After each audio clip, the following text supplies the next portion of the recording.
আলহামদুলিল্লাহ রাব্বিল আলামিন, আসসালাতু ওয়াসসালামু আলা রাসূলিল কারীম। সম্মানিত উপস্থিতি, দর্শক মণ্ডলী, আপনারা দেখতে পাচ্ছেন একটি বিশাল আকৃতির প্রতীক দাঁড়িপাল্লা বাংলাদেশ জামাত ইসলামী আবদালপুর ইউনিয়ন ৪ নম্বর ওয়ার্ড কর্তৃক এই দাঁড়িপাল্লাটি উত্তোলন করা হয়েছে।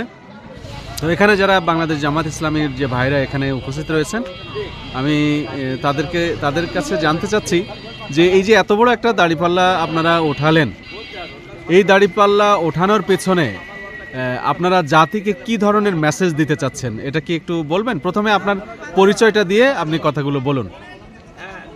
আমার নাম মোহাম্মদ আমিনুল ইসলাম। আমি আবদালপুর ইউনিয়নের ৪ নম্বর ওয়ার্ডের গোপালপুর গ্রামের বাসিন্দা। আমি এই গোপালপুর গ্রামের একজন ছেলে। আমি যেদিন থেকে আমি একটু সচেতন বা একটু বুঝতে শিখেছি, তারপর থেকেই দেখেছি যে আমরা একটা স্বাধীন বাংলাদেশ নামক একটা ভূখণ্ড পেয়েছি, ভূখণ্ডের জনসমষ্টি পেয়েছি, কিন্তু কখনোই জনগণের সেই সার্বভৌমত্বের কথা বলা হয়, আমরা সেটা কখনোই পাইনি বা দেখিনি। কারণ ইতিপূর্বে যে সরকারগুলো যারা প্রতিনিধিত্ব করেছে এই বাংলাদেশের, আমরা তাদের কাছে দুর্নীতিমুক্ত কোনো কিছুই দেখিনি বা পাইনি।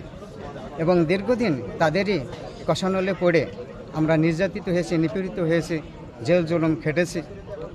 এরই মাঝে হয়তোবা আমি মনে করি যে মহান সৃষ্টিকর্তা একটা সুযোগ আমাদের জন্য এনে দিয়েছেন, ওই দুর্নীতিবাজ, ওই স্বৈরাচারী সরকারের পতন ঘটিয়ে এই দেশে যেন সুন্দর একটি সমাজ ব্যবস্থা, সুন্দর একটি দুর্নীতিমুক্ত একটা সমাজ ব্যবস্থা, একটা রাষ্ট্রীয় ব্যবস্থা উপহার দেবেন বলেই সৃষ্টিকর্তা আমাদের সেই সুযোগটি করে দিয়েছেন।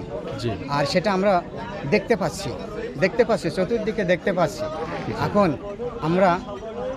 আমি কোনো রাজনৈতিক দলের সাথে জড়িত না থাকলেও আমি যেহেতু যেদিন থেকে শুনতে পেয়েছি যে এই বাংলাদেশে দুর্নীতিমুক্ত, শোষণমুক্ত একটা সমাজ ব্যবস্থা গড়ার লক্ষ্যে এগিয়ে আসছেন বাংলাদেশ জামায়াত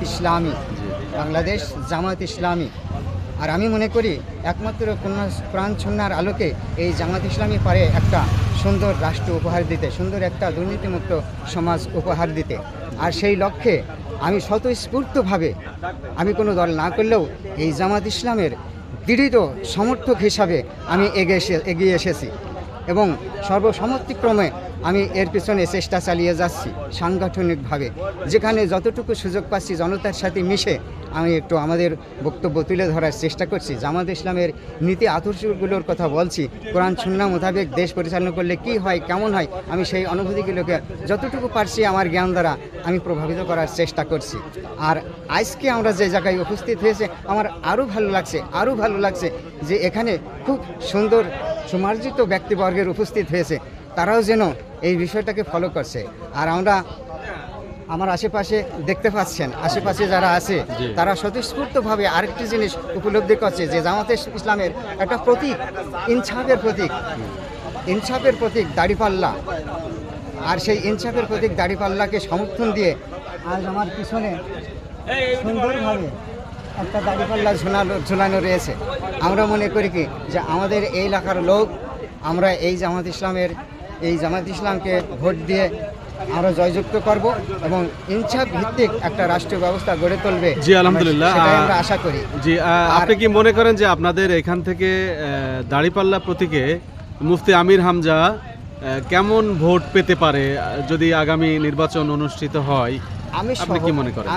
আমি সহ আমাদের এলাকাবাসী, আমাদের এখানে যারা আছে, যাদেরকে নিয়ে আমরা চলাফেরা করছি এবং যারা আমাদের বাইরেও আছে, আমি দেখতে পাচ্ছি জনতার মাঝে একটা স্বতঃস্ফূর্ত ভাব কাজ করছে যে আমির হামজা খুব একজন ভালো লোক, খুব একজন দূরদর্শী সম্পন্ন লোক, তিনি কোরআন সুন্নাহ মোতাবেক চলেন, তার নৈতিকতার তুলনা হয় না।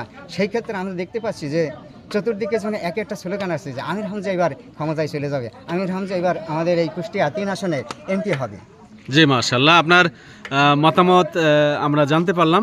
আপনাকে অসংখ্য ধন্যবাদ। এবং বাংলাদেশ জামায়াত ইসলামী আবদালপুর ইউনিয়নের অন্যতম একটি ওয়ার্ড, 4 নম্বর ওয়ার্ড, গোপালপুর ওয়ার্ড। এই ওয়ার্ডে আর অন্যান্য যারা কর্মী ভাইরা আছে এখানে আমরা দেখছি যে তাদের মধ্যে নতুন একটি উদ্দীপনা কাজ করছে বাংলাদেশ জামায়াত ইসলামীকে সামনে এগিয়ে নেওয়ার জন্য।